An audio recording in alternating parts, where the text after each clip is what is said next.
नमस्कार मंडळी, कशा आहात सगळेजण? तर आज आहे संडे आणि संडे म्हटलं की फन डे. आता फन डेला बाहेर जायचं म्हणून रेडी होऊन बसलोय मी जवळजवळ अर्धा तास झालं. आणि इकडे बघा प्रियंका मॅडमचं काय चालू आहे. 10 मिनटं करून हिची काय तयारी होतच नाही आहे आणि मी बसलोय वाट बघत कधी तिचं आवरतंय ते.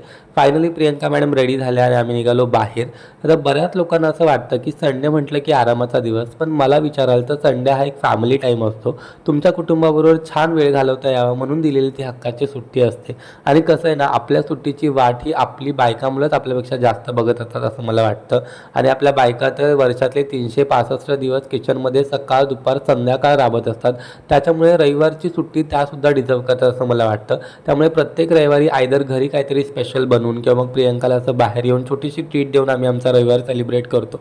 तुम्ही सुद्धा तुमचा रविवार तुमच्या फॅमिलीबरोबर छान सेलिब्रेट करत जा. आणि कसं आहे ना, बायकांचं अर्ध आयुष्य हे किचनमध्येच जातं. किचनमधून थोडी तरी उसंत त्यांना मिळावी असं मला नेहमीच वाटतं आणि ती उसंत मिळवून देणं हे प्रत्येक नवऱ्याचं कर्तव्य आहे, हे नेहमी लक्षात ठेवा. तर आज रामनवमी होती, त्याच्यामुळे मस्त एन्जॉय केल्यानंतर आम्ही गावदेवी मंदिरात जाऊन दर्शन घेतलं.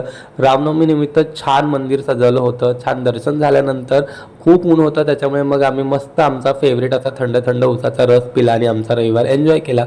चला आता भेटूया उद्या. Bye bye.